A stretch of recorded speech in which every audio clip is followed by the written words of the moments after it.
meus pastores, de vez em quando eles falam assim: eu tenho que chegar aqui em cima da hora para nada me atrapalhar, eu saber de alguma notícia, atrapalhar alguma coisa na administração. Eu fiz hoje isso para o resultado. Eu cheguei em cima da hora, faltando 5 minutinhos. E faz diferença, viu, irmãos? Faz diferença. Glória a Deus.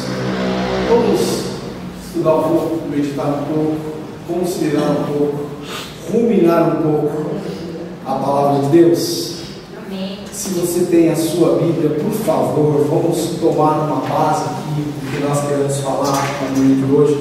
Está registrado em Isaías capítulo número 6, versículo 1 ao 8. Provavelmente tem algumas, vou pensar algumas coisas talvez, não sei, deixa Deus fazer o que Ele quer fazer, o que o pastor falou na última ministração dele. Mas falou bastante sobre isso, missão, chamado. Talvez eu fale algumas coisas, o Espírito Santo aqui vai conduzir esse processo. Eu só quero que você não saia daqui na manhã de hoje com algum tipo de dúvida acerca daquilo que Deus tem para você, para a sua vida. Amém. Você como pessoa, você como líder de família, ao menos, líder da sua própria vida, quem sabe? Não lidera nada, lidera a sua vida. Amém. Não é? Então você lidera assim, coisas relevantes. Então eu quero falar sobre isso, tá bom? Então, Isaías capítulo 6, versículo 1 ao versículo 8, fala sobre a visão de Isaías. Diz assim: no ano da morte do rei Uzias, eu vi o Senhor assentado sobre um alto e sublime trono. As abas das suas vestes enchiam o templo. Os serafins estavam por cima dele. Cada um tinha 6 asas, com 2 cobriu seus rostos, com 2 cobriu seus pés, e com 2 voavam, e clamavam uns para os outros, dizendo: Santo, Santo, Santo é o Senhor dos exércitos. Toda a terra está cheia da sua glória. As bases do limiar se moveram, e a voz que clamava, e a voz que clamava, e a casa se encheu de fumaça, de glória. Então disse eu: ai de mim que estou perdido, porque sou um homem de lábios impuros e habito no meio de um povo de impuros lábios. Os meus olhos viram o Rei, o Senhor dos exércitos. Então um dos serafins voou para mim, trazendo na mão uma brasa viva que tirara do altar com uma tenaz. Dá uma pausa nesse versículo aqui. O que os serafins fizeram, irmãos? Voou para, mais uma vez, com convicção, voou para mim. Você pode estar e falar para o seu irmão: ele não voou para você, voou para mim. Não foi, ele voou para nós, ele voou para mim. Aleluia. Então, não sei você, não sei mais, eu sei que ele voou para mim. Então considera isso, tá bom? Não esquece disso. O serafins voou para quem? Mim. Isso aí. Tá bom? Como uma brasa tocou na minha boca e disse: eis que ela tocou os teus lábios, a tua iniquidade foi tirada e perdoado o teu pecado. Depois disso ouvi uma voz que dizia: a quem enviarei? E quem há de ir por nós? Disse eu. Disse quem? Eu. Não disse, não foi o meu irmão que disse, disse eu. Não foi a irmã do lado direito, o irmão do lado esquerdo, o irmão à frente ou a irmã atrás. Fui eu quem disse: eis-me aqui, envia-me a mim. Então isso, irmãos, refere-se por si só esse versículo, começar de trás para frente, Alguns escritores, inclusive até aquele escritor que escrevia muito bem, ele dizia que ele escrevia o livro de trás para frente. Tem escritor que tem essa técnica, é uma técnica, escrever de trás para frente. Então ele vai lá no final da história e começa a escrever de trás para frente. Então vamos começar de trás para frente. Esse escritor que eu me refiro era Jô Soares, ele escrevia de trás para frente. Interessante, né? Mas é uma metodologia, uma técnica, então ele tinha muito êxito na sua escrita, escrevendo dessa forma, né? Porque o assunto talvez fluiria mais ou de maneira mais inteligível. Então, começando por esse versículo número 8 aqui. Depois disso disse a voz do Senhor que dizia, a quem enviarei e a quem há de ir por nós? E disse eu, eis-me aqui, envia-me a mim. Irmãos, para que você tenha essa resposta que não foi uma resposta emotiva, que não foi uma resposta, vamos dizer assim, pelo calor das emoções do que ele estava vendo, ainda que muitos de nós até damos algum tipo de resposta de acordo com o clima que nós estamos vivendo, mas eu entendo que Isaías deu essa resposta porque, irmãos, algo fora do normal, fora do comum estava acontecendo ali. A Bíblia diz que ele não titubeou, não está exatamente desse jeito, mas ele ouviu a proposta. Ele disse, eis-me aqui. Era algo que ele entendia que dependia dele individualmente, não das pessoas que talvez estivessem ali. E eu não sei se a sua visão relatava, mostrava que existiam outras pessoas ali.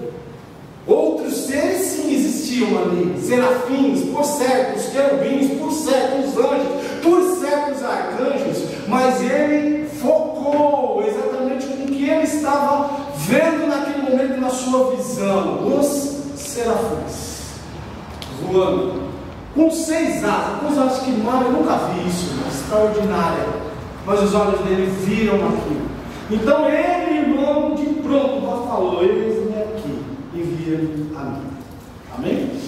Então, diante disso, irmãos, nós queremos aqui descrever alguns pontos muito importantes desse momento na vida de Isaías, que julgo eu, irmãos, se você parar para pensar, ler com toda a propriedade, devagarzinho, texto por texto, buscando os significados daquelas frases que ele diz, das palavras que estão embutidas ao texto, você vai ver que foi algo assim fora do eixo, fora do normal, fora de tudo aquilo que habitualmente um ser poderia ver. Um homem que profeta, a bem da verdade, um homem que exercia o seu ministério. Em dado momento do seu ministério, ele viu algo extraordinário.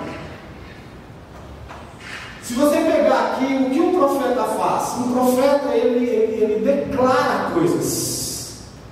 Você já viu algum profeta, tipo, para falar com o povo, que na sua maioria são pessoas que têm ouvidos, né? Têm entendimento, né? Têm compreensão? Um profeta que fosse falar em braille, ou braille não, em linguagem de sinais. Um profeta que fosse escrever, tudo que ele fosse escrever, estivesse escrito em braille. Você entende que seria só para um público específico de pessoas, talvez os cegos, que poderia ler o que o profeta estava dizendo quando manuseasse algum escrito dele, alguma carta, alguma coisa do gênero, ou ele se posicionava e falava em braille e tal. Eu sei que a linguagem de sinais fazia assim em casa, só se eu sei. Aí tem muitas outras coisas, né? E eu acho muito digno, magnífico, quando até tem alguns lugares que as ministrações para esse público em específico também tem, né? Em braille. O governo até mesmo se apropria dessa nova modalidade de linguagem, falar para esse público em específico. É muito importante. Quiçá um dia, oxalá um dia, nós possamos ter essa condição aqui, né? Falar com um público específico ali, a ministração, né? Quando eles batem palma aí, irmãos. Olha que coisa legal, né? Eles fazem assim, cara, que coisa fenomenal. Mas é importante que eu frise aqui para você que um profeta precisa palavra, da boca para ele falar o público. E o profeta em questão aqui, se você ler todos esses 8 versículos qual nós lemos aqui, ele era um profeta já, mas ele tinha talvez uma dificuldade em transmitir, não eficazmente, não de uma forma incisiva, de uma forma penetrante o poder da sua mensagem. É clássico que a gente está vendo isso aqui em Isaías. Ele não tinha talvez essa magnitude, essa expressividade de falar da forma que talvez o Senhor queria que ele, a partir de então, exercesse. A palavra dele foi, a partir daquele momento que o serafim voou para ele e trouxe ali uma brasa que ele retirara do altar do Senhor com uma tenaz, e chegou à direção de Isaías e tocou o quê? A boca de Isaías. Tocou a boca de Isaías. A boca de Isaías foi tocada. Eu me lembro que uma das primeiras enfermidades que, quando o pai novo, era jovenzinho ainda, tinha até cabelo, muito cabelo, pretinho, todos eles, pretinho, nada de branco, coisa branca, não tinha nada de cinza, era tudo pretinho, pretinho. Eu tinha por volta de 23 anos de idade, quando fui pai pela primeira vez, jovenzinho. Uma das primeiras enfermidades que a gente enfrentou ali com o nosso primeiro filho, o Jonatas, que hoje está um cara de cabelo branco já. Então foi uma enfermidade que a gente levou ele no médico, e o meu neto, que reside lá no Canadá, já teve isso esse ano só, por 2 vezes. É uma enfermidade chamada estomatite. Já viu falar? Não acho que já viu falar, né? É quando há uma inflamação nas vias aéreas, principalmente boca. A criança ela só sabe chorar. É um monte de bolinhas que forma. Você que não é pai ainda, ó. Pega aí, irmã. Pega aí as dicas das patologias que de repente até acomete as crianças. Então ele teve estomatite, mas não foi um tempo muito difícil. A criança só chorava e a boca muito cheia de feridas. Então, irmãos, hoje no presente século, até trazendo essa comparação, nós vemos um monte de irmãos com estomatite. Literalmente suas bocas infeccionadas, eles não declaram nada, eles têm até medo de falar.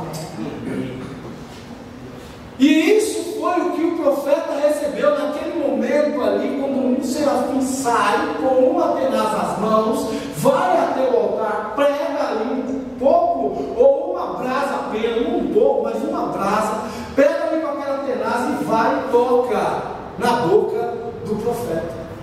E ainda diz para ele: olha, purificados estão os teus pecados, perdoados eles estão. E algo ali fenomenal passa a ocorrer. Então eu quero descrever apenas a introdução, aí a pré-introdução. Quando eu vi a Michela hoje falando aqui, cantando, bem animada, glória a Deus por sua vida, Michela, até falei ao pastor aqui, acho que foi pré-treino que ela tem. Então de vez em quando a gente precisa tomar uns pré-treino, e por isso que esse culto de manhã ele muito me anima. Isso é um pré-treino para a semana. É um pré-treino, toma esse treino aí que é bom. Amanhã, quando você enfrentar talvez a primeira dificuldade, no primeiro hora do dia, você vai se levantar e alegrar. Já, cala sua boca aí, fica amarrado. Eu me lembro uma vez, pastor ali na cidade de Tietê, meu irmão me ajudava junto com outros jovens ali, eram os diáconos que a gente tinha naquela localidade, e era um lugar, não pensa num lugar para ter demônio, parece que a gente passava a mão assim na parede e os demônios caíam. Era muito demônio, um lugar para ter gente endemoniada. E chegou um demônio lá, chegou uma pessoa igual, acho que o demônio já estava esperando, eu vinha nas costas do cara, não sei o que foi que aconteceu. Aí meu irmão, e ele caiu em processo antes do culto começar, olha para você ver. E eu precisava começar o culto e não tinha quem começasse o culto, eu não podia também dar atenção àquela pessoa que estava em processo de demônios. Aí eu falei para o meu irmão assim: viu, vocês vão lá, vocês têm autoridade, vai lá, vocês demônios, que eu vou dar sequência ao culto aqui. E dentro de sequência ao culto, eu só vejo os dois lá, daqui a pouco eles descobriram alguma coisa ali na fala deles, e eles falaram para o demônio: está amarrado!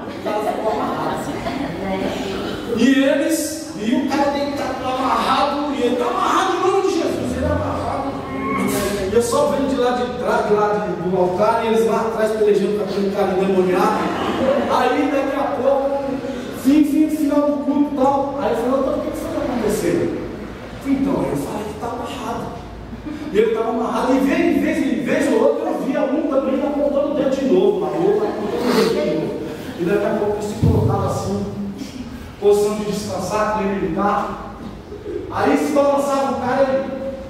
Eu falei, o que vocês estavam fazendo lá? Aí ele dizia, eu falei que ele estava amarrado. E ele se mexia e eu dizia, você está amarrado, como eu te falei que você está amarrado. Você está amarrado em nome de Jesus. E o culto foi todo assim, irmão. 2 horas. Depois do final do culto que eu fui lá junto com eles, expulsamos aquele negócio. Mas é engraçado, mas é o poder da palavra. Era aquilo que eles tinham naquele momento. Eles declararam e o demônio obedeceu. Eu quero dizer para você que você tem poder na sua vida. Você não precisa ligar para o pastor nem para o Michel, e nem muito menos para mim. Você já pode resolver essa situação. Não que você não ligar, não é o que nós queremos que você o faça, mas você tem autoridade para expulsar demônios, expulsar enfermidades, expulsar o que for, mandar o diabo sair em retirada e ainda dizer desabalar da carreira. É o que a palavra nos assegura, irmãos. Amém? Então, diante desses fatos, eu quero aqui ministrar a palavra do Senhor para você. Essa foi a pré-introdução, então vamos para a introdução especificamente.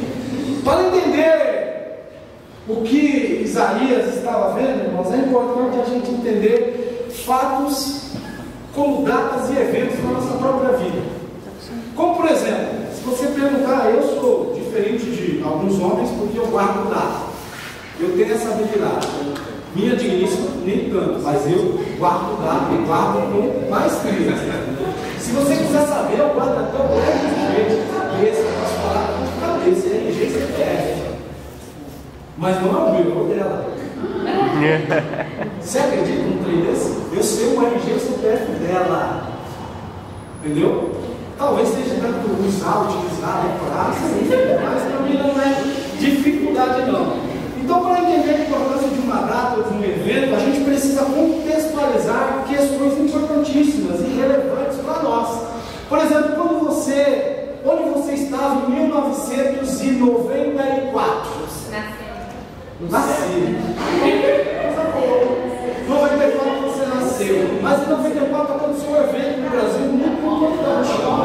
Copa do Mundo, olha lá. O Desportivo do Brasil perdeu. 94? Ganhou? Foi. Tá bom. O Brasil só perde, então a gente vai nessa vibe aí. E tá bom. 94 teve um fato tão importante quanto a Copa do Mundo. Do Senna? Tá, beleza. Foi a morte do Senna, dia 1º de maio de 94.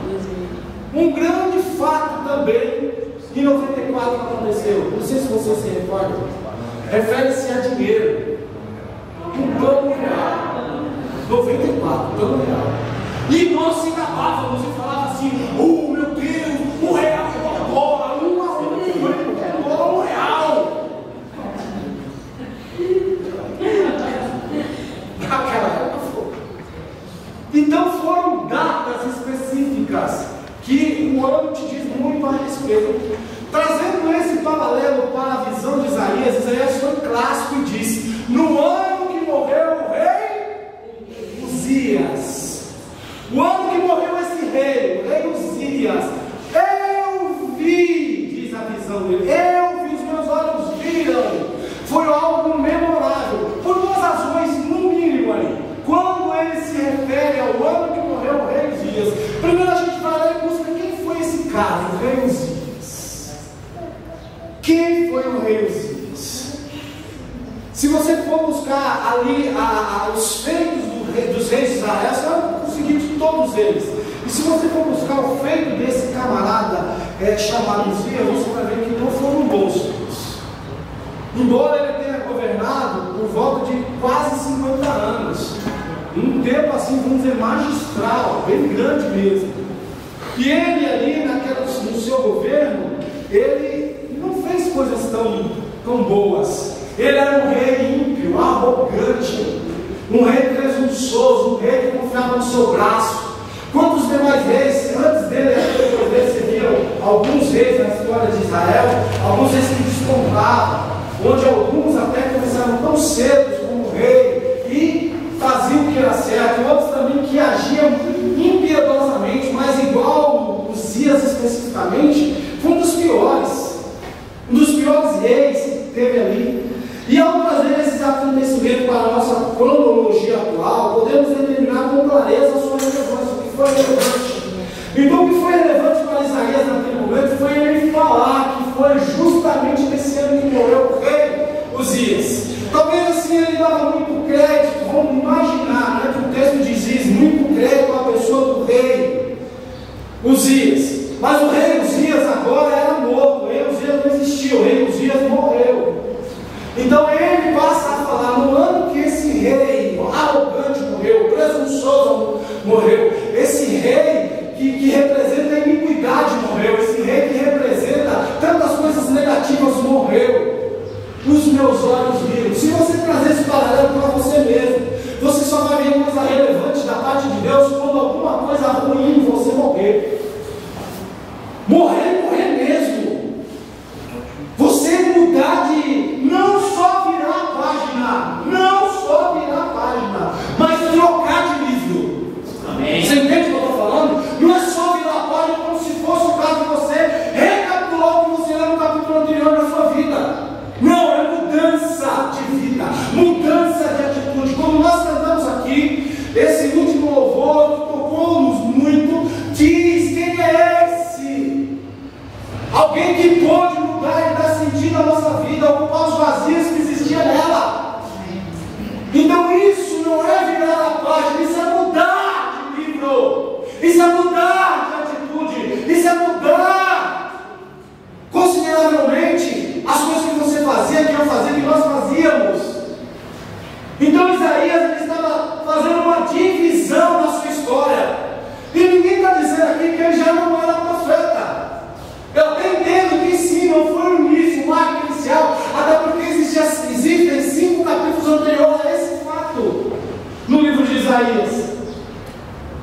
Mas ele declara, irmãos, com uma divisão no seu ministério, com uma divisão na sua vida, assim como a era é dividida. Nós podemos ir lá no ano 0, que foi pautada como a morte de nosso Senhor e Salvador Jesus Cristo e a sua ressurreição. Então as eras são divididas. Eu estava até lendo isso pela manhã, coisa extraordinária. Era dividida historicamente, era dividida politicamente, era dividida filosoficamente. E o marco principal foi Jesus, o nascimento de Jesus, a morte de Jesus. Por isso que as eras são divididas em nascer antes de Cristo e depois de Cristo. É uma cronologia que nos diz muito para a gente pautar os anos. Então muitas das vezes nós estamos numa reunião, quem sabe, oxalá que seja hoje, 7 de setembro de 2025, um marco na sua história, no seu ministério, algo que Deus confrontou você de forma tão extraordinária, que você não tem como recalcitrar mais. Você tem que seguir para aquilo que Deus está falando com você, avançar para aquilo que Deus está dizendo a você, fazer aquilo que Deus está dizendo a você que faça, e faça o mais rápido que você puder.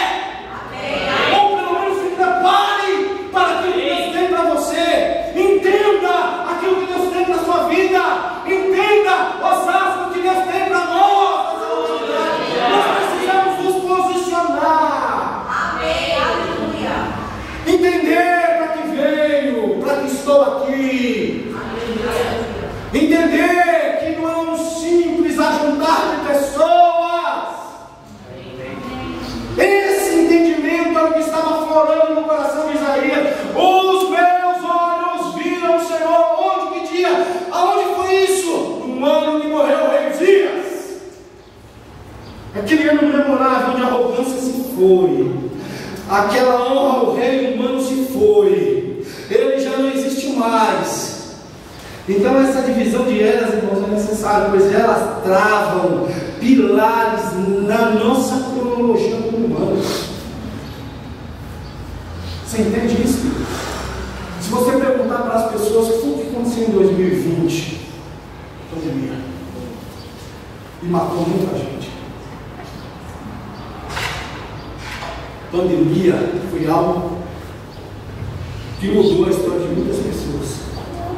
Então, essa divisão de eras, antes de Cristo e depois de Cristo, são pilares de cronologia ocidental, que tem raízes históricas, tanto técnica como filosófica, e filosoficamente profunda, que se entrelaçam. Então, a história do nascimento de Jesus não foi acaso, foi o ponto central da história. Se você pegar o livro de Gálatas, você vai ver que ele nasceu justamente naquele momento histórico, dividindo eras.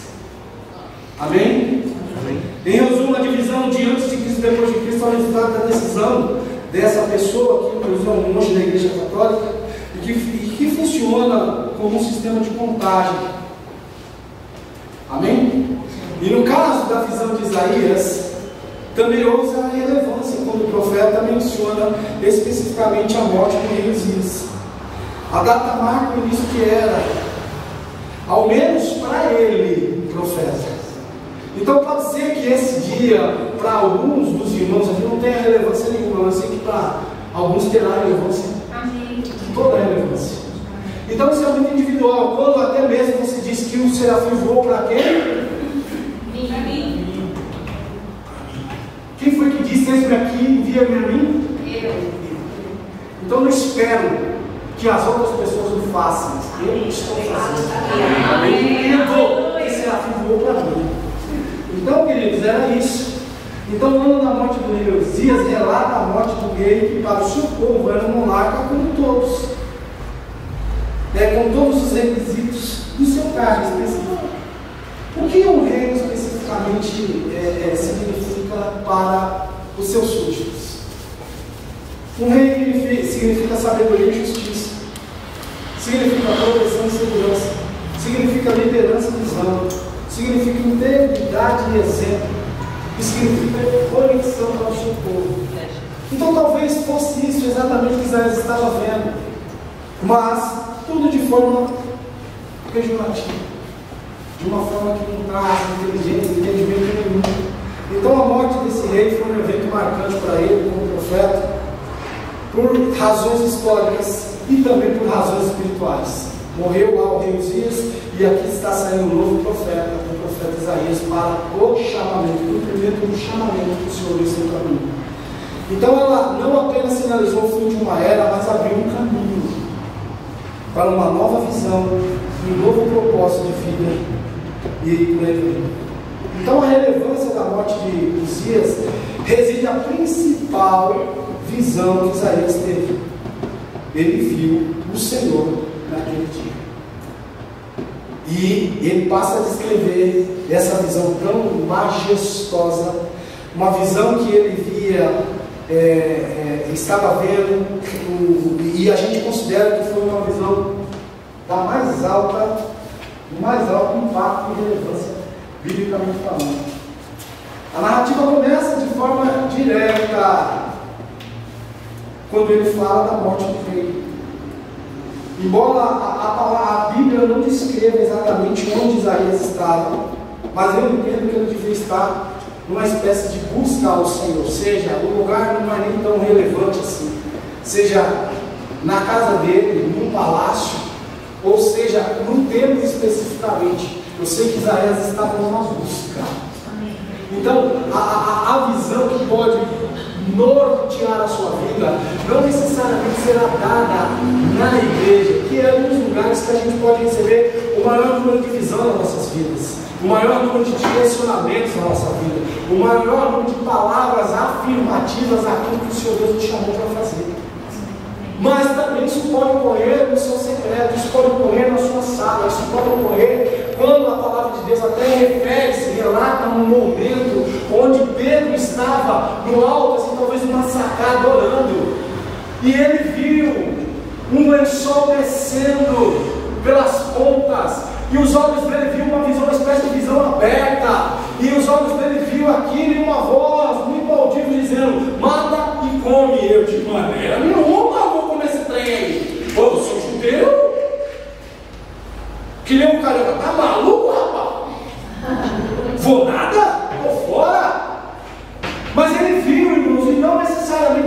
assim que ocorre. O grande problema de nós, crentes, de maneira geral, seja desse ministério ou de outros ministérios, é considerar que Deus só te dá direção aqui, quando não é. Deus pode te dar uma direção você tomando banho.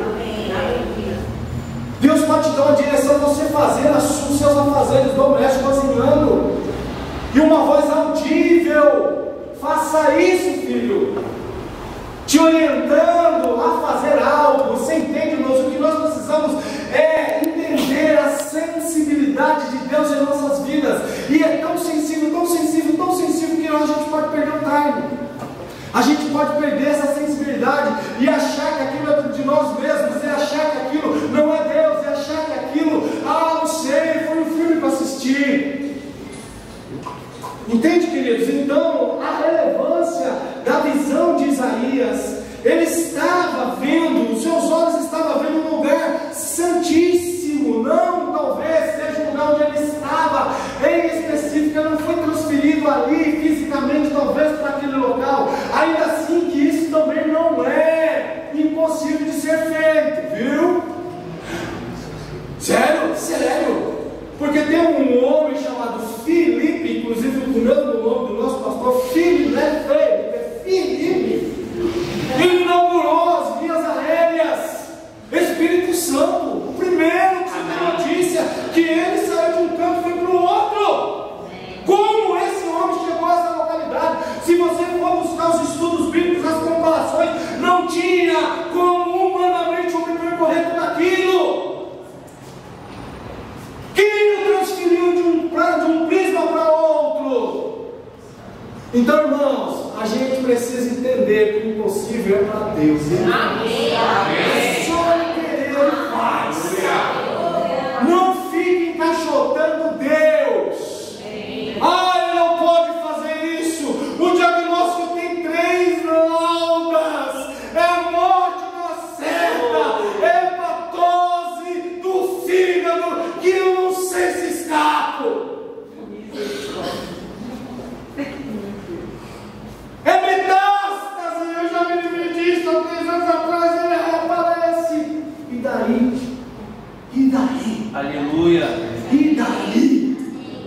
E daí se é isso ou aquilo outro, ou o que você quiser nominar, ainda com carimbão do médico assinando, seu CRM dizendo, olha, especialista, catedrático, o cara que tem ali o MBA, a pós-graduação, catedrático, porque ele tem uma cadeira em alguma universidade, ou a maior das autoridades naquela patologia. E daí? Aleluia.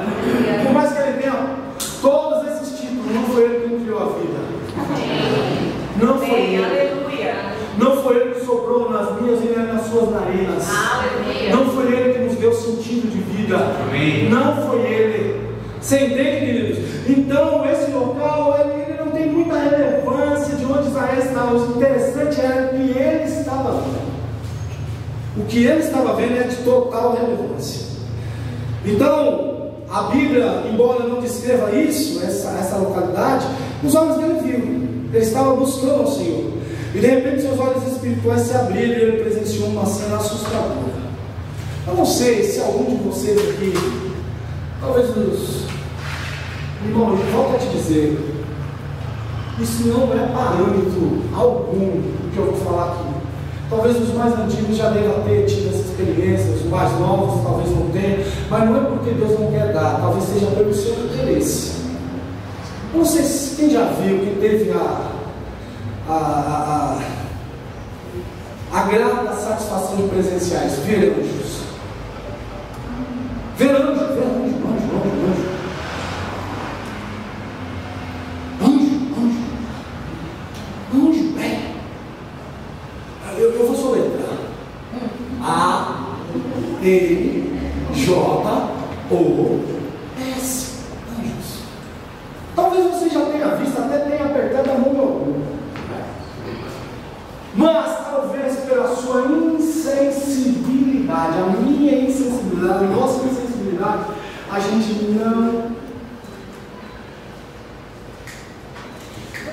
não percebeu. Mas foi um anjo. As ações pois todas denotam como foi isso. Meu Deus, aquela mulher, aquele homem, as ações, o que ele me disse, será que não se trata de um anjo? Não sei. Certo, eu não sei. Eu sei que eu vou falar uma experiência minha. E já faz por volta de 20 anos. Eu estava numa festividade numa grande igreja, quando eu fazia parte. Estava ali por volta de umas 5 mil pessoas aproximadamente. Estava à frente assim, mas era um mover de Deus tão extraordinário. Por isso que eu digo para você, não dispense. Grava isso aí, meu irmão. Foca isso aqui em mim, aqui, ó. Foca em mim! Não despreze os moveres que Deus está começando. Terá dias que nem ministração nós temos na palavra, porque ele não precisa. O mover foi tão intenso, tão grande, tão gracioso, que você poderia fazer assim, ó, palpar ele. Deus. E o Senhor cumpriu literalmente aquilo que o Salmo diz, que aos seus anjos ele faz dentro, e aos seus ministros labaredas de fogo. Meu irmão, e esse dia foi tão memorável para mim, 2 dias, eu vou contar isso daqui a pouco, se vira um para o outro. E eu estava assim, no lado, olhando para o altar, no lado direito daquela localidade, um lugar bem grande, aqui em Osasco mesmo. E aquele mover, a glória de Deus invadia de tal forma aquela localidade e a vida das pessoas que ali estavam, quando de repente eu vi um ser que se destacava dos demais. Irmão, era um camarada assim de uns sossegado, uns 2,5 metros, grande. Mas eu olhava assim, eu arrumava o olho, olhava de novo. Era engraçada a fisionomia dele, porque ele tinha uma forma humana, corpórea de homem, alto, grande, robusto. Mas eu não conseguia focar como eu vejo o pastor aqui, ó, a face dele, o jeito dele, né? Eu não conseguia, eu só dizer que ele se movimentava. E ele estava ali naquela localidade, quando ele me olhou para o outro lado, ele foi na minha direção, ele voou para mim. Voou, andou, não era no céu, ele andou na minha direção, irmão. E é engraçado que ele andava na minha direção, aquele monte de gente, ele não batia em ninguém. Estava coalhado de pessoas, ele estava de um lado e ele de outro. E irmão, isso não é emoção, me lembro como hoje isso. Foi a única vez que eu vi. E eu busquei naquele tempo de meu Deus, o que foi que os meus olhos viram? O que foi que eu vi? E eu sei que tem muito mais coisas. Ele do céu e da terra, a nossa vã filosofia, a nossa vã imaginação não consegue presenciar. O grande problema é que a gente, de serpente, mas não é muito.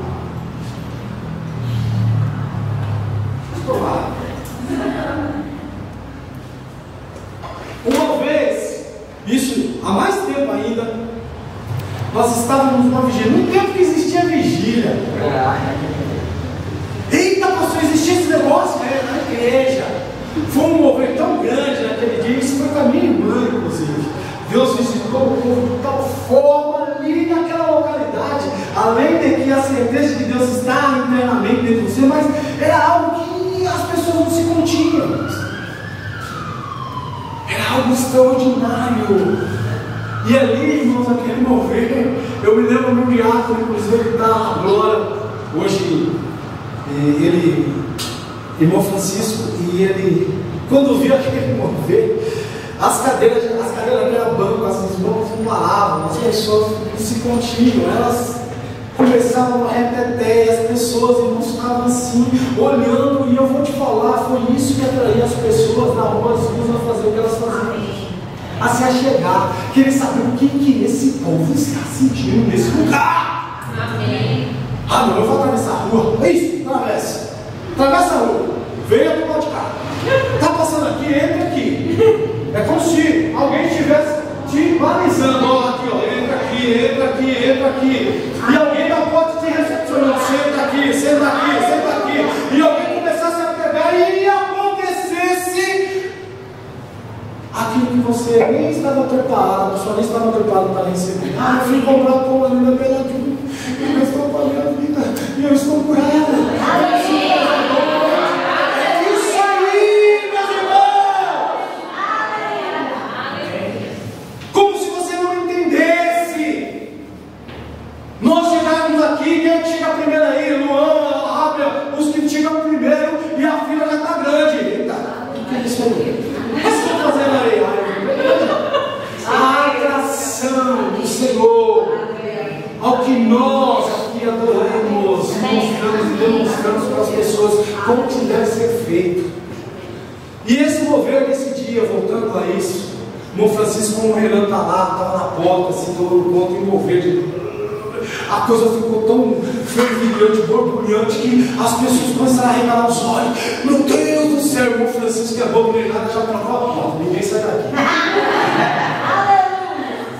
Ninguém vai sair daqui. Ninguém sai daqui. Irmãos, vai ter o trabalho de parar aquele mover, dizendo amém. Eu só vi o pastor, amém, amém. Que amém nada, pastor. Nós estamos aqui buscando o Senhor. Amém, amém, amém, coisa nenhuma. Amém, amém. Nada parava o mover.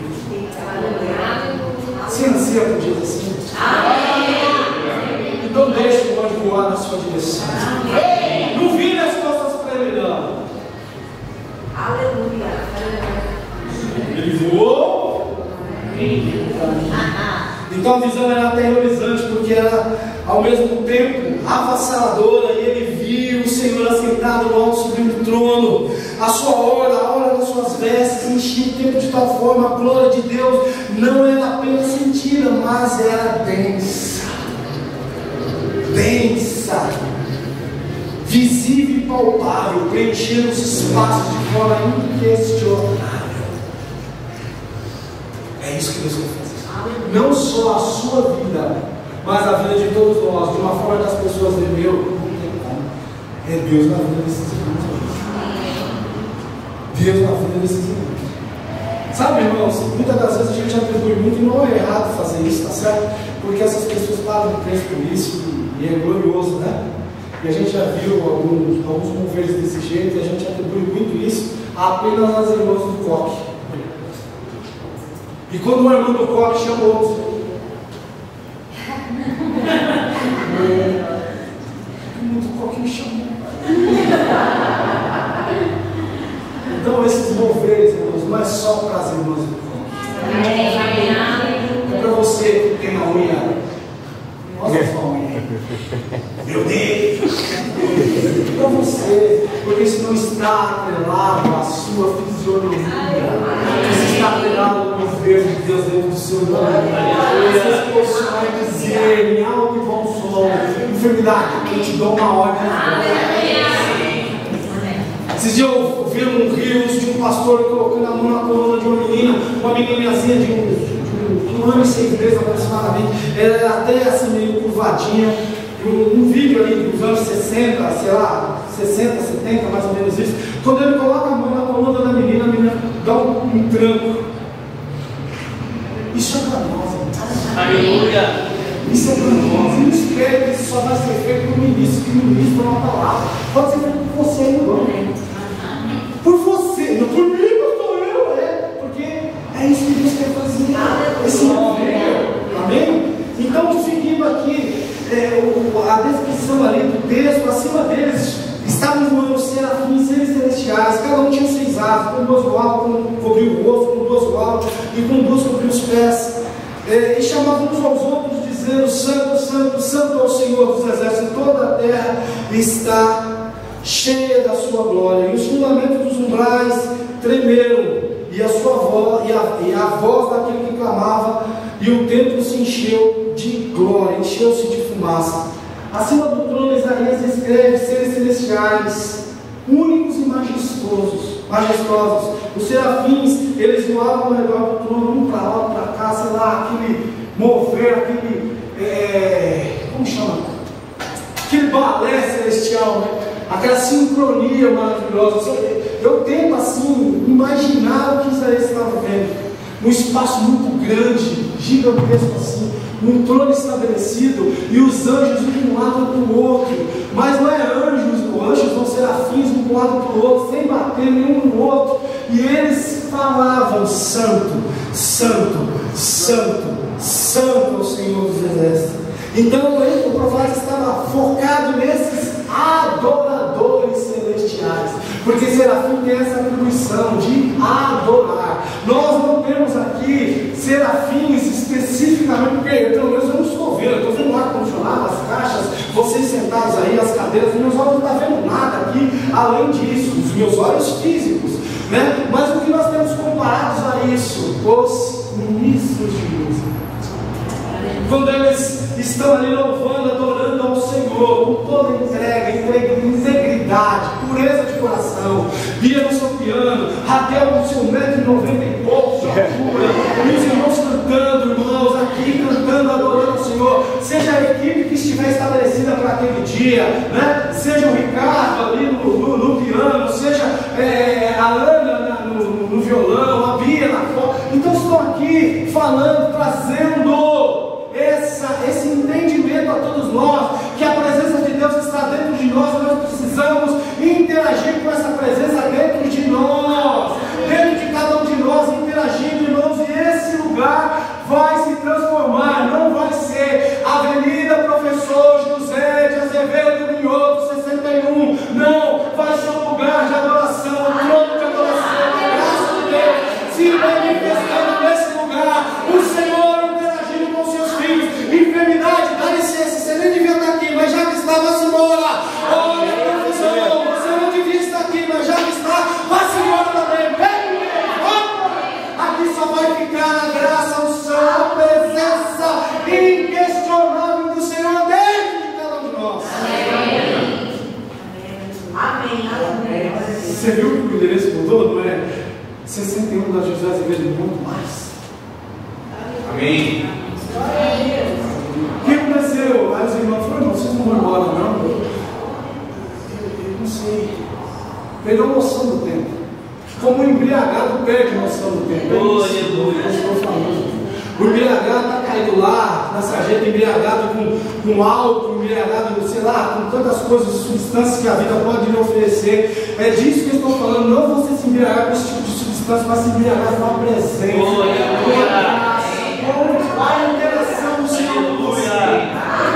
E você fica ali, ó, falando, e subindo aquelas, para alguns, sabe, palavras que ele nunca viu falar. Meu Deus, que linguagem é essa que essa pessoa está falando? Que coisa é isso? E Deus falou: isso é para você também. Para mim também. Mas onde que olha que essa escola que eles têm, que matricula, que ensina a falar assim? É agora. Nesse momento, eles têm. Amém, meus queridos?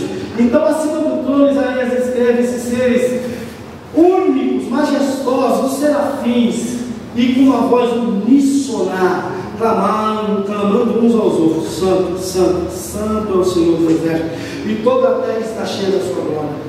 A repetição do santo enfatiza o quê?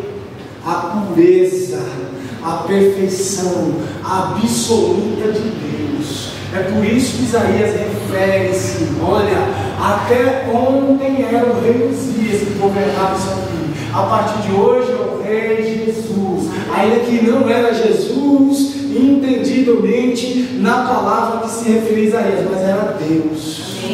Então, quando a gente fala sobre isso, irmãos, até onde quem governava a sua vida eram os vícios, as coisas desse mundo, aquilo que não edifica nada, pelo contrário, te leva para o inferno.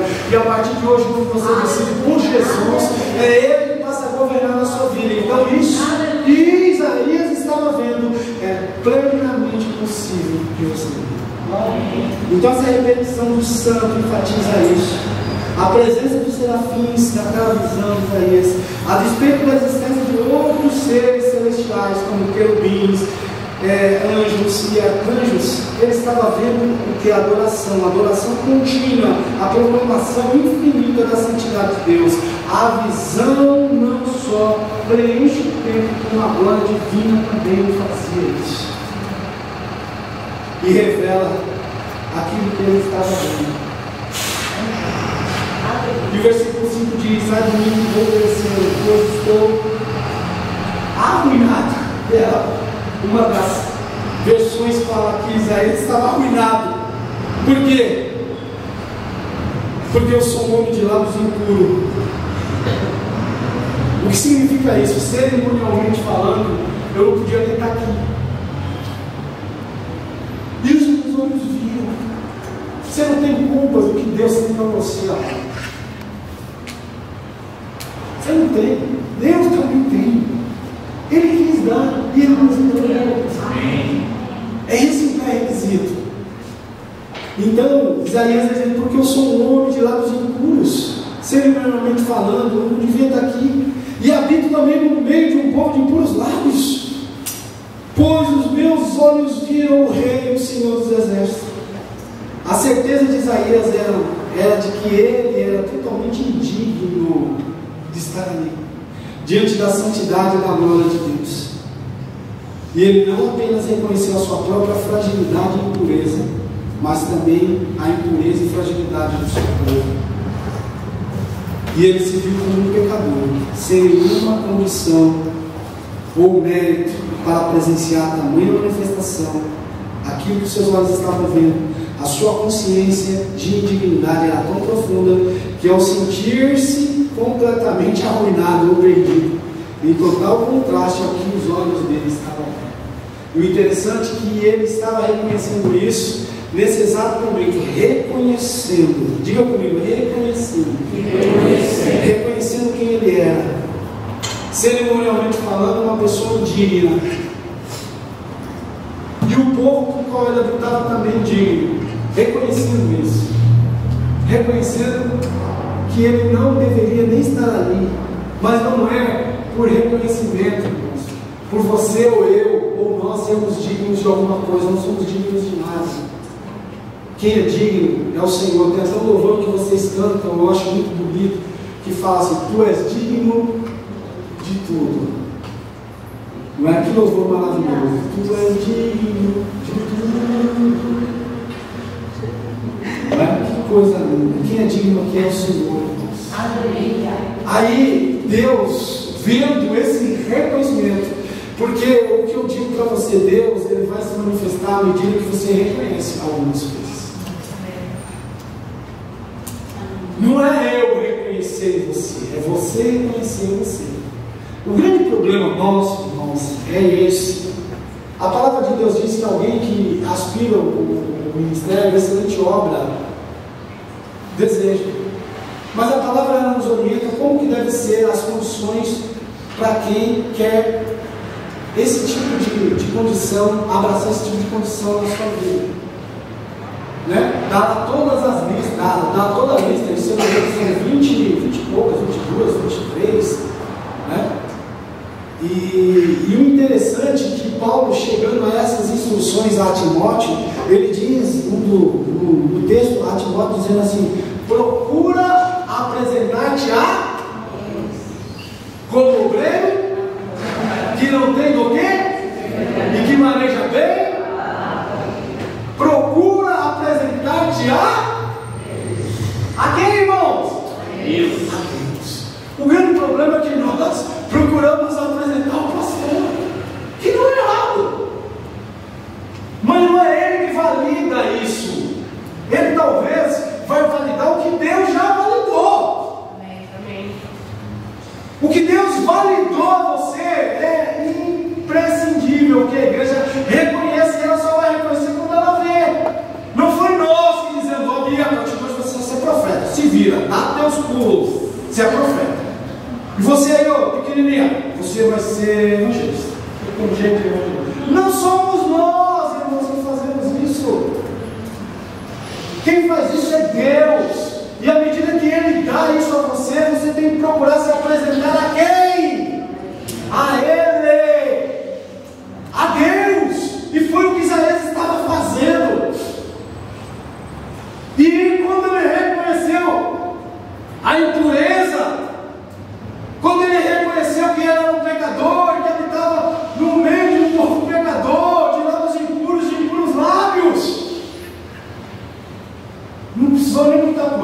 Bíblia não descreve que foi coisas sequenciais. O serafim vai lá e pega Atenas. Sabe o que é um Atenas?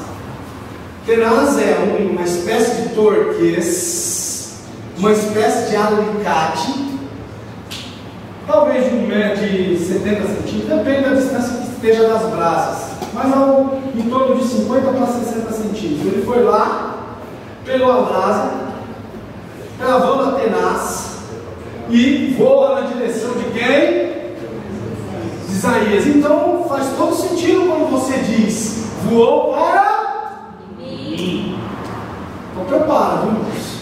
Para, porque o serafim vai voar na sua direção. Isso é parafraseando, certo? Mas mesmo se for algo físico, a gente vai ficar assustado. Um vai no joelho bater no outro, a gente vai cair no chão. Não é semelhante a isso. Mas nada longe disso aí, tá bom? Então ele pega Atenas com uma brasa e voa na direção de Isaías. E crava onde? Aonde, irmãos? Na boca. Já estou finalizando, tá bom, amigo? Espera só um instantinho. Hoje é a minha vez.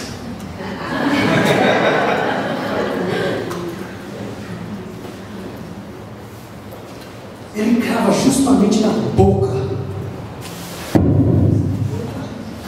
de Isaías. E ainda diz assim, ó, tocou a minha boca e disse: escute atentamente, isso tocou seus lábios, sua maldade, seu pecado, sua injustiça, seu erro foi removido, e seu pecado expiado e perdoado. Quando ele fez o que primeiro? Considerou. Aí automaticamente o serafim, eu não sei porque eu insisto em falar anjo, o serafim, talvez seja isso porque anjo, né, o anjo da igreja pode também fazer isso. Pela visão da pessoa. O serafim voa até ele, toca exatamente a boca. No grego, boca, eu até fiz uma mensazinha, significa estômago. Embora seu significado literal seja o órgão físico que usamos para falar, comer, na liturgia, na literatura grega, especialmente nos textos bíblicos do Antigo e Novo Testamento, do Novo Testamento, melhor dizendo, a palavra boca assume diversos significados figurativos e simbólicos. Eu gostei de um aqui. Primeiro, fonte de discursos e palavras. Já viu um profeta sem palavras?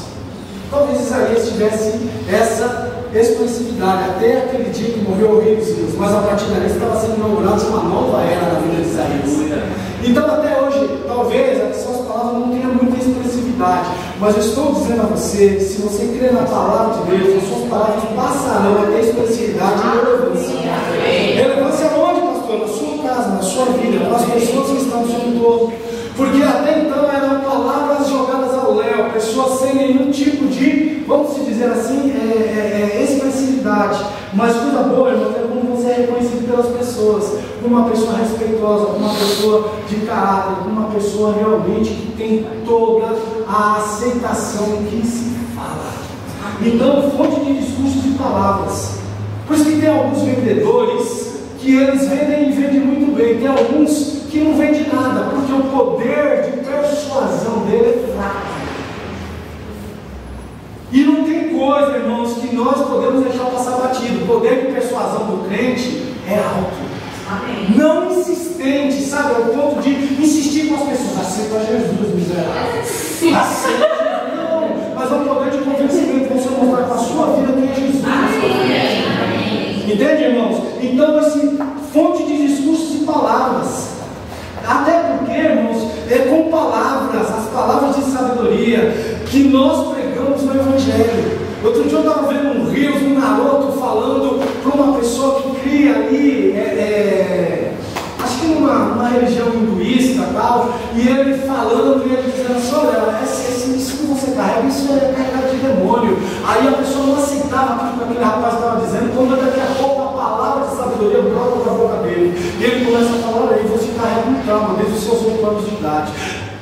Um amigo seu morreu assim, e ele começa a chorar, irmãos, a chorar copiosamente por aquela palavra de revelação. Mas Deus pode fazer isso? Pode. É só você se posicionar.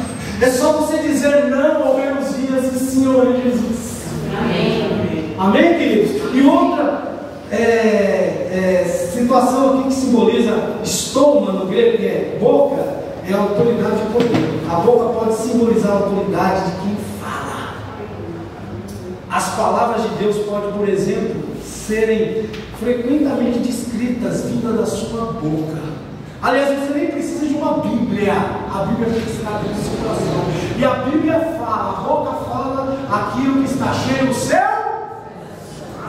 Se você fala só de moda, se você fala só de alta, de dólar, se você fala só de mulheres e de homens, de corpos sarados, musculosos, sabe até todos os músculos do corpo, sabe que o corpo tem 206 ossos, né? Você cultua mais o corpo do que a Deus. Então, sua boca vai falar essas coisas, sua boca vai falar isso. Agora, quando você se posiciona em Deus e fala, não, a partir de hoje eu quero falar das novidades acerca do reino de Deus, sua boca passa a falar aquilo que você vive. Vocês me olham com a cara de ué, eu não inventei nada disso, não, é a palavra. É a palavra quem diz isso. Amém? Então ele se viu como um pecador, sem nenhuma condição no mérito de presenciar o que ele estava vendo. Mas o serafim voa até ele, toca a sua boca, purifica o seu pecado. E o boca fala muito disso. Quando eu e você parar de falar coisas que não edificam, Deus manifesta. Quando eu e você parar de falar incredulidade, Deus, né? Quando eu e você, quando levantar de manhã, ah, meu Deus, chuva de novo, esse dia vai ser péssimo.